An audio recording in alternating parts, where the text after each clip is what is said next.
Shalom, kita bertemu kembali melalui Renungan Harian HKBP Resort Sutoyo. Hari ini Rabu 31 Juli 2024. Kita berdoa. Damai sejahtera yang daripada Allah Bapa yang melampaui segala akal adalah kiranya menyertai hati dan pikiranmu di dalam Kristus Yesus Tuhan kita. Amin. Firman Tuhan untuk kita hari ini, yaitu yang tertulis dalam Yohanes pasal 3 ayat 7 yang berbunyi, "Janganlah engkau heran, karena aku berkata kepadamu, kamu harus dilahirkan kembali."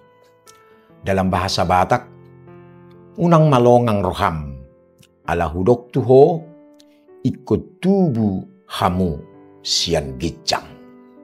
Demikian firman Tuhan.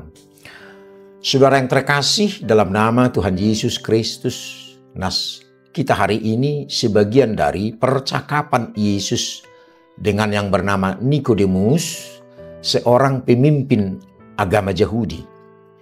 Dia adalah salah satu anggota sidang Sanhedrin, mahkamah agama, yaitu dewan tertinggi dalam agama Yahudi zaman itu. Walaupun dia seorang tokoh agama Yahudi, namun dia belum menemukan kepuasan dalam menjalankan ajaran agamanya, antara lain hukum Musa. Dengan penuh siasat, dia datang untuk menemui Yesus pada malam hari dan mengakui bahwa Yesus adalah seorang guru yang diutus oleh Allah, karena tidak satu pun dapat melakukan yang dilakukan Yesus jika bukan datang dari Allah. Yesus menjawab dan menyampaikan hal yang belum dipahami Nikodemus, bahwa setiap orang percaya harus dilahirkan kembali agar dia beroleh kerajaan Allah dan hidup yang kekal. Ada dua macam kelahiran. Pertama adalah kelahiran fisik atau natural melalui orang tua yang berdosa. Kedua adalah kelahiran spiritual yang biasa disebut kelahiran baru yang dikerjakan oleh Roh Kudus secara spiritual dan memberikan kehidupan baru kepada orang berdosa. Kelahiran baru adalah anugerah Allah yang tidak mungkin dapat ditolak. Setiap orang yang telah dilahirkan baru dari Roh Kudus pasti akan datang kepada Kristus. Kelahiran baru adalah penyatuan antara manusia dengan Kristus. Di dalam kehidupan yang baru, orang yang telah dilahirbarukan itu memiliki persekutuan yang intim bersama Kristus. Mereka dikenal dan dikasihi Allah. Iman di dalam Yesus Kristus menghasilkan kelahiran baru dan pertobatan.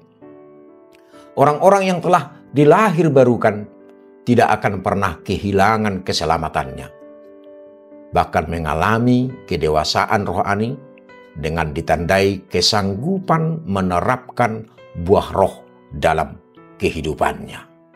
Saudara yang terkasih dalam nama Tuhan Yesus Kristus, di dalam keyakinan Kristen, ajaran tentang kelahiran kembali menjadi salah satu tema yang sangat penting.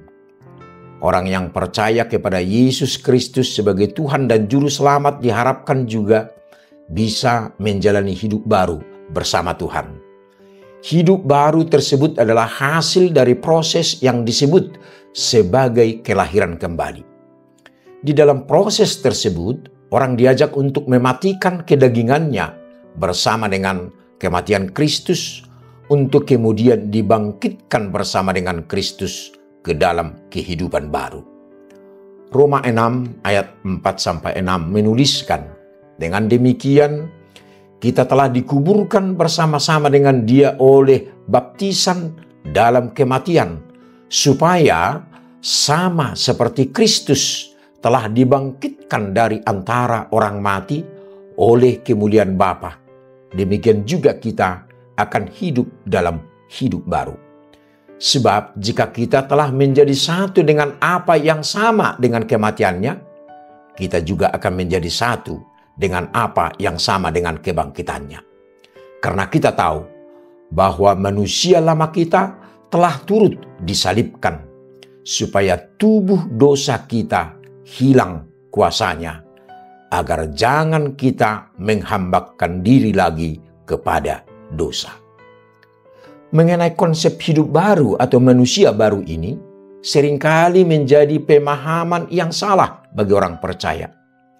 Di mana bagi sebagian orang, mereka menganggap bahwa manusia baru atau kelahiran kembali adalah orang yang telah dilahirkan kembali dari rahim ibunya seperti pemahaman Nikodemus. Namun iman tanpa hidup baru pada dasarnya adalah hampa. Yakobus 2 ayat 17, jika iman itu tidak disertai perbuatan, maka iman itu pada hakikatnya adalah mati. Iman dan hidup baru adalah meninggalkan manusia lama, berpaling 180 derajat menuju kehidupan dalam kebenaran Tuhan. Amin. Kita berdoa. Ya Tuhan Yesus Kristus, yang telah melahirkan kami kembali dalam kematian dan kebangkitan-Mu melalui kuasa Roh Kudus. Baharuilah hati dan pikiran kami selalu, agar kami hidup sesuai dengan kebenaran-Mu. Amin. Saudara yang terkasih, selamat beraktivitas hari ini. Tuhan Yesus memberkati. Shalom.